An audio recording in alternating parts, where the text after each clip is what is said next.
ನಾಯಕರು, ಕುಕುಟ್ನೂರಿನ ಖಳನಾಯಕರು. ಇವರು ಅಂತೂ ಇಂತೂ ಖಳನಾಯಕರಲ್ಲ, ಕ್ರೂರ ಖಳನಾಯಕರು, ಗುಪ್ತ ಖಳನಾಯಕರು. ಇವರು 4 ಜನರ ಕೆಲಸ ಏನಂದರೆ, ಯಾರು ಇವ್ರಿಗೆ ಸುಪಾರಿ ಕೊಡ್ತಾರೋ ಅವ್ರನ್ನ ಸಾಯಿಸೋಕ್ಕೂ ಹಿಂದೆ ನೋಡಲ್ಲ, ಹೋಗಿ ಸಾಯಿಸೇ ಬಿಡ್ತಾರೆ. ಅಂಥ ಖಳನಾಯಕರು ಇವರು. ಆದರೂ ಒಂದು ಮಾತು, ಇವರು ಗುಪ್ತ ಖಳನಾಯಕರು. ಇಷ್ಟೆಲ್ಲ ಕೆಲಸ ಮಾಡಿ ಆದರೂ ಇವರು ಊರಲ್ಲಿ ಆರಾಮಾಗಿ ತಿರುಗಾಡ್ತಾರೆ. ಯಾವ ಕೋರ್ಟ್ ಕಚೇರಿ ಪೊಲೀಸಿಂದ ಏನಂತೂ ಏನು ಭಯ ಇಲ್ಲ ಇವರಿಗೆ. ಯಾಕಂದರೆ ಇವರು ಮಾಡೋ ಕೆಲಸ ಯಾರಂತ ಯಾರಿಗೂ ಗೊತ್ತಾಗಲ್ಲ, ಆ ಥರ ಕೆಲಸವನ್ನು ಮಾಡ್ತಾರೆ. ಈ ಕೆಲಸ ಇವ್ರು ಯಾಕಂತ ಮಾಡ್ತಾರಂದರೆ, ಎಲ್ಲರೂ ಇವ್ರನ್ನ ನೋಡಿ ಭಯ ಪಡಬೇಕು, ಎದುರು ಬೀಳಬೇಕು.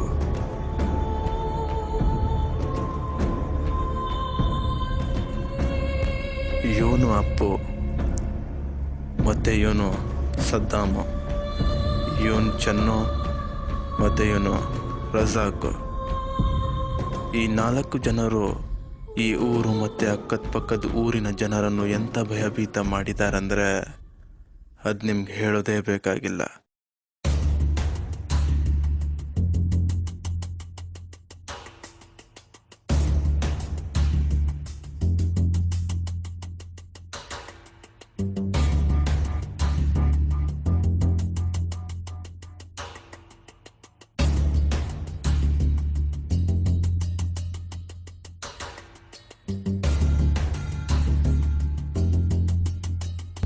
ಇವ್ರು ಬರೀ 4 ಜನ ಅಲ್ಲ, ಇವ್ರ ಮೇಲೆ ಇನ್ನೊಬ್ಬ ಇದ್ದ, ಇವ್ರ ಅಣ್ಣ.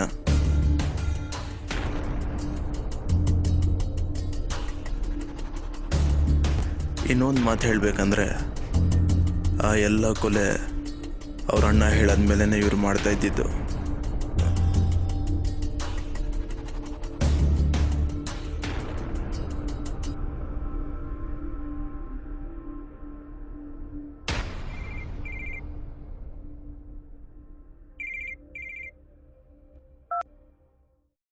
ಹಲೋ,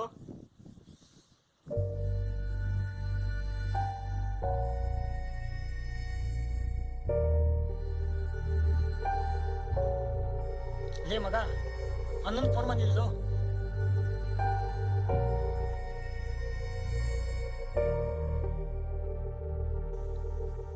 ನೋಡ್ರು, ಅಣ್ಣ ಕರಿತಾ ಇದ್ದಾರೆ.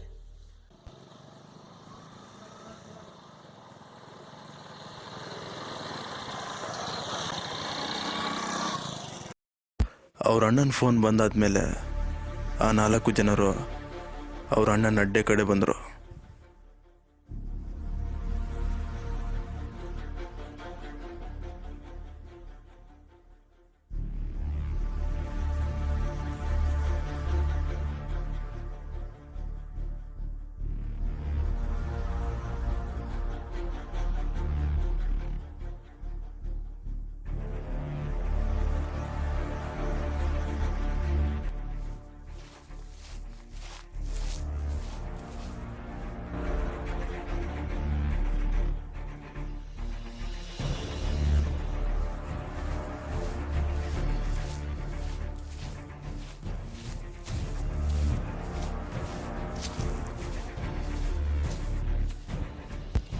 ಅಲ್ಲಿಂದ ಅವರು ಅವ್ರ ಅಣ್ಣನ್ನ ಕಾಡಲ್ಲಿ ಹುಡ್ಕೊಂಡು ಹೋದರು.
ಅವ್ರ ಅಣ್ಣ ಹೊಸ ಡೆಡ್ ಲಿಸ್ಟನ್ನು ರೆಡಿ ಮಾಡಿದ್ದ.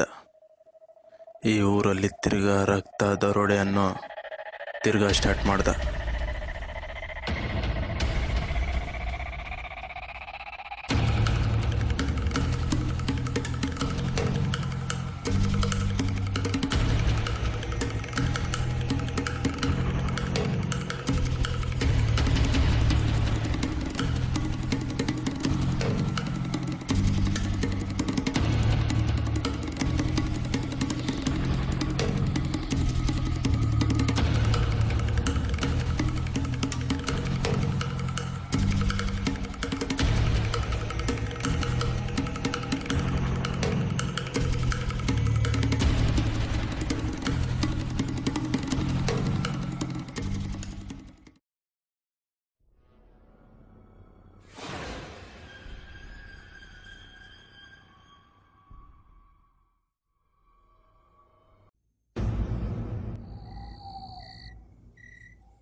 ಏಯ್, ಅದೇನೋ ಹೊಸ ಲಿಸ್ಟ್ ತೆಗಿ ನೋಡೋಣ. ಲೇ ಮಗ, ಬಾಸು ಹೊಸ ಡೆಡ್ ಲಿಸ್ಟ್ ಕೊಟ್ಟಿದ್ದಾನು.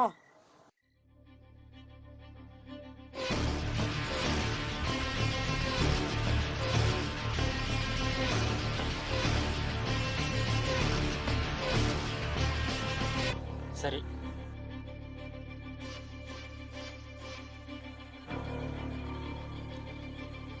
ಸಾಯಿಸ್ಬಿಡೋಣ.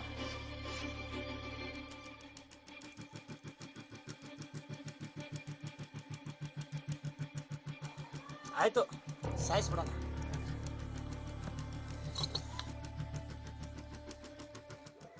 ಅವ್ರ ಅಣ್ಣ ಕೊಟ್ಟಿರೋ ಡೆಡ್ ಲಿಸ್ಟಲ್ಲಿ ಫಸ್ಟ್ ಟಾರ್ಗೆಟ್ ಇದ್ದಿದ್ದು ಉದಯ್ ಶೆಟ್ಟಿ. ಅವನೊಬ್ಬ ಅನಾಥಾಶ್ರಮನ ನಡೆಸ್ತಾ ಇದ್ದ. ಅಪ್ಪ ಅಮ್ಮ ಇಲ್ದಿರೋ ಮಕ್ಕಳನ್ನೆಲ್ಲ ಓದಿಸ್ತಾ ಇದ್ದ. ಅಂಥವನ್ನ ಇವ್ರು ಎತ್ತೋಕ್ಕೆ ಪ್ಲ್ಯಾನ್ ಮಾಡಿದ್ರು.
ಉದಯ್ ಶೆಟ್ಟಿನ ಸಾಯಿಸಿ ಅಲ್ಲಿಂದ ಹೊರಟೋದ್ರು.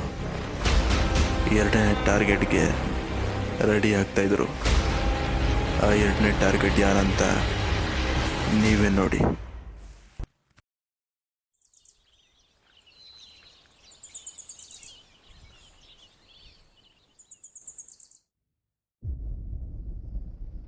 ಅವರ ಎರಡನೇ ಟಾರ್ಗೆಟ್ ಇದ್ದಿದ್ದು ಮಹೇಶ್.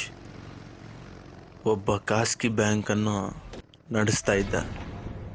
ಬಡವರನ್ನೆಲ್ಲ ತನ್ನ ಸಹಾಯವನ್ನು ಮಾಡ್ತಾ ಇದ್ದ.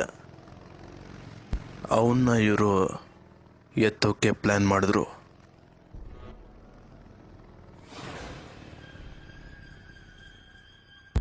ಆ ದಿವಸ ಮಹೇಶ್ ತನ್ನ ಕಬ್ಬಿನ ಹೊಲವನ್ನು ನೋಡೋಕ್ಕೆ ಬಂದಿದ್ದ. ಆದರೆ ಅವನಿಗೆ ಗೊತ್ತಿರಲಿಲ್ಲ ಆ ದಿವಸ ಒಂದು ಜೀವನದ ಅಂತಿಮ ದಿವಸ ಅಂತ.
ಮಹೇಶನ ಸಾಯಿಸಿ ಅವನ ಹತ್ರ ಇದ್ದಿದ್ದು ಒಂದು ಡಾಕ್ಯುಮೆಂಟ್ನ ಎತ್ತುಕೊಂಡ್ರು. ಮಹೇಶನಿಗೆ ಸಾಯಿಸಿದ ಉದ್ದೇಶ ಕೂಡ ಆ ಡಾಕ್ಯುಮೆಂಟ್ ಇದ್ದಿತ್ತು.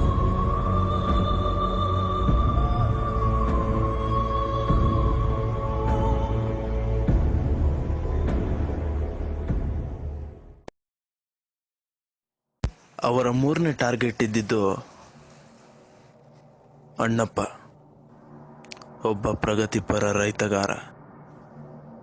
ಇವನ್ನ ಅವರು ಎತ್ತೋಕೆ ಪ್ಲ್ಯಾನ್ ಮಾಡಿದ್ರು.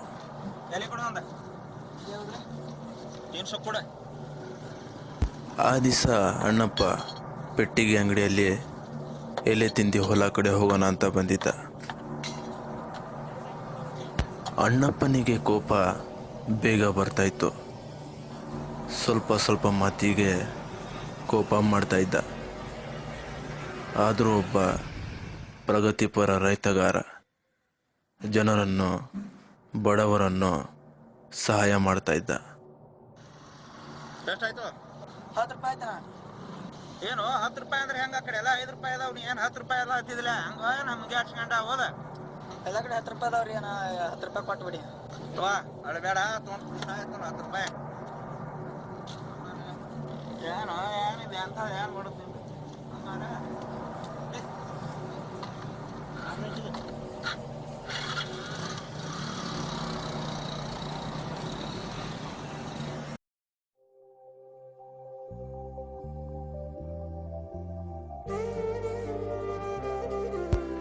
ಇವನು ಜತ್ತಿ ಪರಪ್ಪ. ಅಣ್ಣಪ್ಪ ಹೊಲದಲ್ಲಿ ಕೆಲಸವನ್ನು ಮಾಡುವನು. ಆ ದಿವಸ ಜತ್ತಿಪರಪ್ಪ ಅಣ್ಣಪ್ಪನ ಹೊಲಕ್ಕೆ ಬಂದು ತನ್ನ ಮಾಡಿರುವ ಕೆಲಸದ ಪಗಾರನ್ನು ಕೇಳಕ್ಕೆ ಬಂದಿದ್ದ. ಪರಪ್ಪ ಒಬ್ಬ ಬಡವ ರೈತ.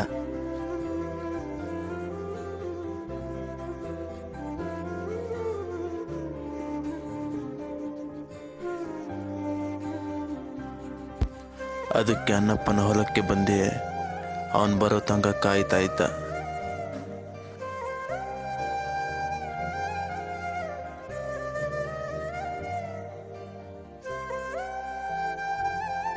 ಗಂಟೆಗಟ್ಟಲೆ ಆದರೂ ಅಣ್ಣಪ್ಪ ತನ್ನ ಹೊಲ ಕಡೆ ಬಂದಿಲ್ಲ. ಆದರೂ ಜತ್ತಿಪರಪ್ಪ ಅವನಿಗೋಸ್ಕರ ಕಾಯ್ತಾ ಇದ್ದ.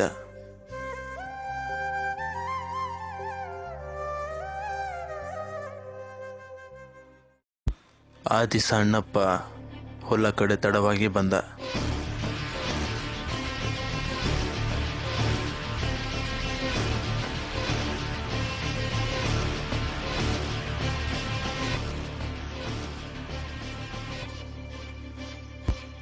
ಅಣ್ಣಪ್ಪನಿಗೆ ಕೋಪ ಬೇಗ ಬರ್ತಾಯಿತ್ತು.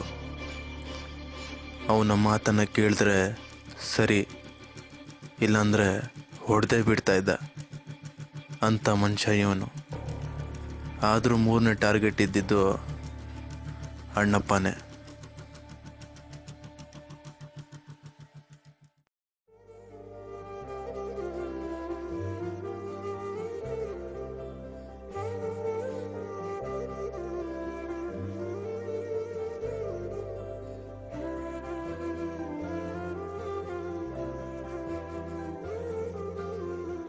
ಎದಕ್ ಬಂದೆ? ಪಗಾರಕ್ಕೆ ಬಂದ್ರಿ. ಪಗಾರ ಹೇಳಿದ್ ಮುಂದಿನ ವಾರ ಕೊಡ್ತದೆ ಅಂತ ಮೇಲೆ ಮೇಲೆ ಬಂದ್ರೆ ಹಂಗೆ ಹೇಳಿದ. ಇಲ್ರಿ ಭಾಳ ದಿನ ಆಗೈತ್ರಿ. ಭಾಳ ದಿನ ಆದ್ರೆ ಏನಂತ ನಡಿ ಮುಂದಿನ ವಾರ ಬರೋಗ.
ಸಾಹೇಬ್ರ ಪಗಾರ ಕೊಡ್ರಿ ಅಂತ ಹುಡುಗರು ಪೀಕರ್ ಸಾಲಿನ ಪೀಕ್ ಕಟ್ಟುದೈತ್ರಿ ಸಾಹೇಬ್ರ. ಕಾಲ್ ಬರ್ತಾರ ಕೊಡ್ರಿ ಪಗಾರ. ಸಾವ್ಕಾರ್ ಪಗಾರ ಕೊಡ್ರಿ ನಂದ.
ಇವರು ಯಾವುದೇ ಪ್ರಕಾರ ಸಾಕ್ಷಿಯನ್ನು ಬಿಡ್ತಾ ಇರಲಿಲ್ಲ. ಅವರು ಕೊಲೆ ಮಾಡ್ತಾ ಇರೋದು ಯಾರಾದರೂ ನೋಡಿದ್ರೂ ಕೂಡ ಅವನನ್ನು ಬಿಡ್ತಾ ಇರಲಿಲ್ಲ.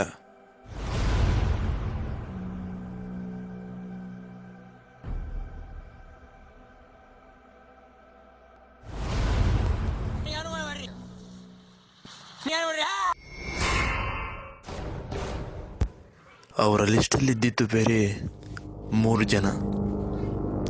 ಆದರೆ ಆ ಪಾಪ ಬಡವ ರೈತ ತನ್ನ ಮಾಡಿರುವ ಕೆಲಸದ ಪಗಾರನ್ನು ಕೇಳಕ್ಕೆ ಬಂದಿದ್ದ. ಅವನನ್ನು ಕೂಡ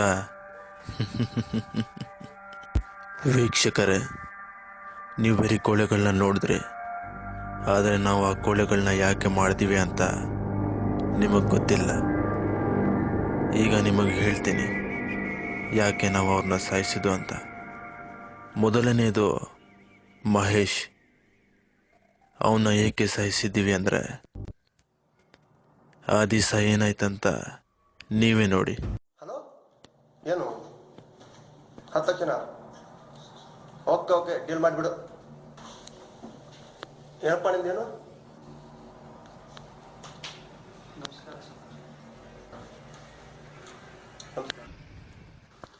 ಸಾವ್ಕಾರ ಮೊನ್ನೆ ನಿಮ್ಮ ಕಡೆ 10,000 ತೊಗೊಂಡಿದ್ದೀವಿ, ಮತ್ತು ಈಗ ನೀವು 5% ಇದೆ ಕೊಟ್ಟಿದ್ದೀರಿ ನಮಗೆ.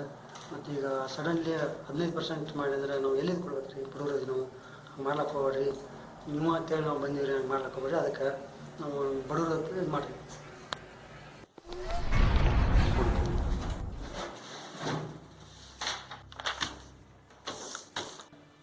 ಇದು ಯಾರು ಸೈ ಮಾಡ್ಯಾರು ನೋಡಿ. ಹೌದು ರೀ ಸಾವ್ಕಾರ, ಇದು ನಂದ ಸರಿ ಸೈ ಮಾಡೋದು ಮೊದಲು ನಾವು ನೋಡಿದೇನೆ. ನೀ ಅದನ್ನು ಓದಿದಿ? ಸಾವ್ಕಾರ ಅವಾಗ ನಾವು ಓದಿದಾಗ ರೀ 5% ಇದ್ರಿ, ಮತ್ತು ಈಗ 15% ಅಂದ್ರೆ ನಾವು ಬಡವ್ರು ಇದೀವಿ. ಹಿಂಗೆ ಮಾಡಿ ಹೆಂಗೆ ರೀ? ನಾವು ನಿಮ್ಮ ಮೇಲೆ ವಿಶ್ವಾಸ ಇಟ್ಟಿವಿ ರೀ. ನೀನೇ ಸೈ ಮಾಡಲಿ ಅದನ್ನು. ಇಟ್ಟು ಯಾಕೆ ಬಡ್ಡಿ ಕೊಡು, ಇಲ್ಲ ಕಡೆ ಹೊಲ ಬಸ್ಕೊಂಡು ಬಿಡ್ತಾನೆ. ಇವನ್ ಮಾಧು ಒಬ್ಬ ಬಡವ ರೈತ. ಇವನ್ ಮಹೇಶಿನ ಹತ್ತಿರ 10,000 ಅವನು ತಗೊಂಡಿದ್ದ 5% ಬಡ್ಡಿ ಮೇಲೆ.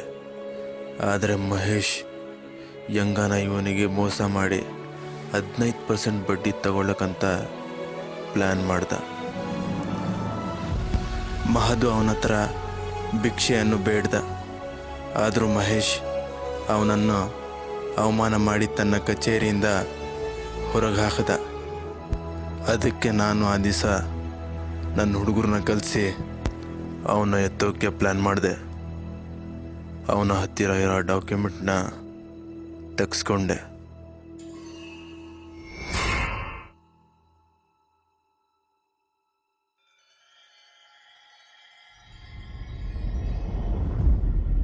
ಇವನನ್ನು ಸುಮ್ಮನೆ ಬಿಟ್ಟರೆ ಮುಂದೆ ಬಹಳ ಜನನ್ನ ಮೋಸ ಮಾಡ್ತಾನಂತ ಅವನನ್ನು ಎತ್ತು ಬಿಟ್ವಿ. ಒಂದು ದಿವಸ ಮಹದು ದೇವಸ್ಥಾನ ಕಡೆ ಹೋಗಿದ್ದ.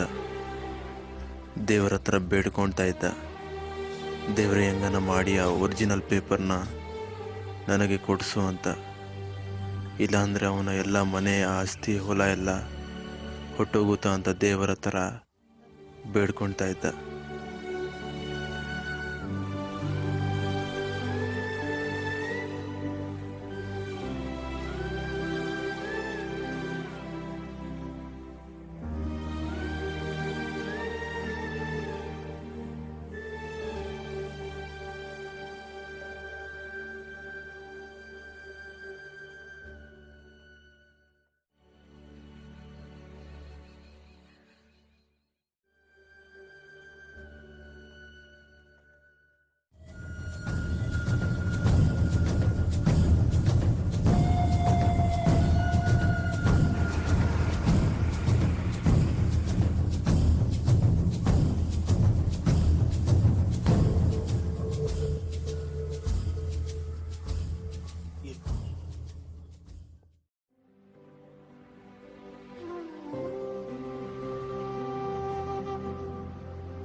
ಮಹದುನ ಒರಿಜಿನಲ್ ಪೇಪರ್ ಕೊಟ್ಟು ಅಲ್ಲಿಂದ ಹೊರಟು ಹೋದ್ವಿ.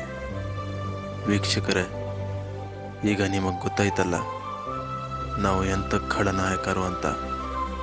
ಕೆಟ್ಟ ಖಳನಾಯಕರಲ್ಲ, ಕೆಟ್ಟವ್ರನ್ನ ಸರ್ವನಾಶ ಮಾಡೋ ಖಳನಾಯಕರು.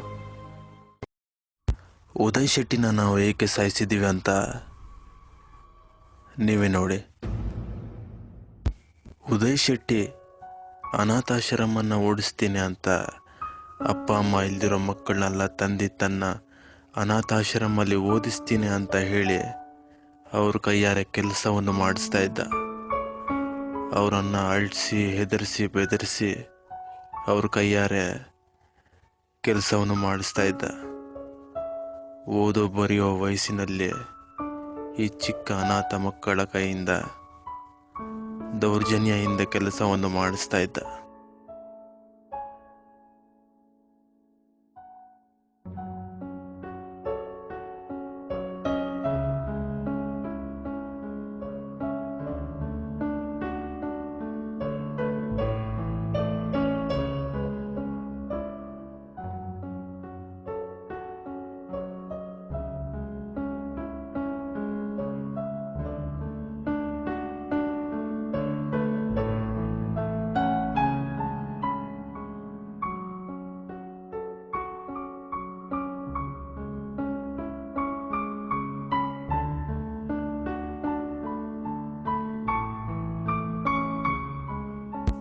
ಈ ಚಿಕ್ಕ ಅನಾಥ ಮಕ್ಕಳ ಮೇಲೆ ಆಗ್ತಾ ಇರೋ ಅನ್ಯಾಯ ನನಗೆ ನೋಡೋಕ್ಕಾಗಿಲ್ಲ.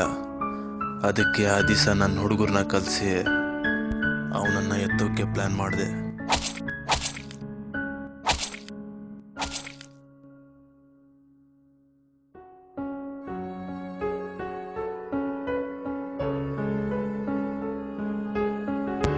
ವೀಕ್ಷಕರೇ, ನೀವು ಯೋಚನೆ ಮಾಡ್ತಾ ಇರಬೇಕು ನಾವು ಬೇರೆ ಕೆಟ್ಟವ್ರನ್ನ ಸಾಯಿಸ್ತೀವಂತ.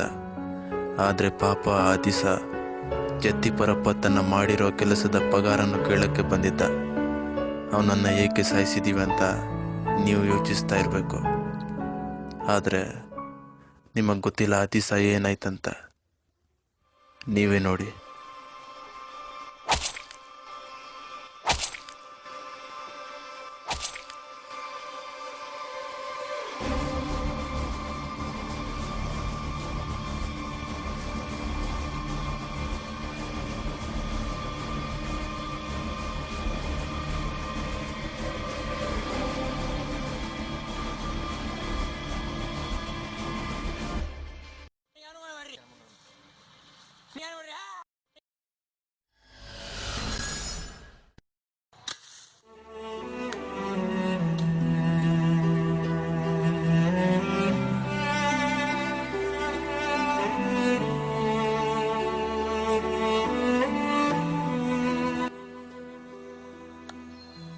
ಎಷ್ಟು ನಿನ್ನ ಕೂಲಿ? ನಂದು 2500 ಐತ್ರಿ.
ಅಣ್ಣಪ್ಪನಿಗೆ ನಾವು ಏನಕ್ಕೆ ಸಾಯಿಸಿದ್ವಿ ಅಂದರೆ ಇಂಥ ಬಡವ ರೈತರ ಮೇಲೆ ಅನ್ಯಾಯವನ್ನು ಮಾಡ್ತಾ ಇದ್ದ, ದೌರ್ಜನ್ಯವನ್ನು ಮಾಡ್ತಾ ಇದ್ದ.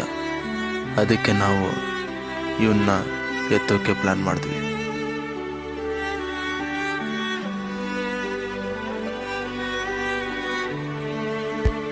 ವೀಕ್ಷಕರೇ, ಈಗ ನಿಮಗೆ ಗೊತ್ತಾಯ್ತಿರ್ಬೇಕು ನಾವು ಎಂಥ ಖಳನಾಯಕರು ಅಂತ. ಇನ್ಮೇಲಿಂದ ಎಲ್ಲ ಕೆಟ್ಟ ಜನರು ಭಯ ಪಡಬೇಕು. ಕೆಟ್ಟ ಕೆಲಸ ಮಾಡೋಕ್ಕಿಂತ ಮುಂಚೆ 100 ಸತಿ ಯೋಚಿಸಬೇಕು. ಬರ್ತೀನಿ ವೀಕ್ಷಕರೇ.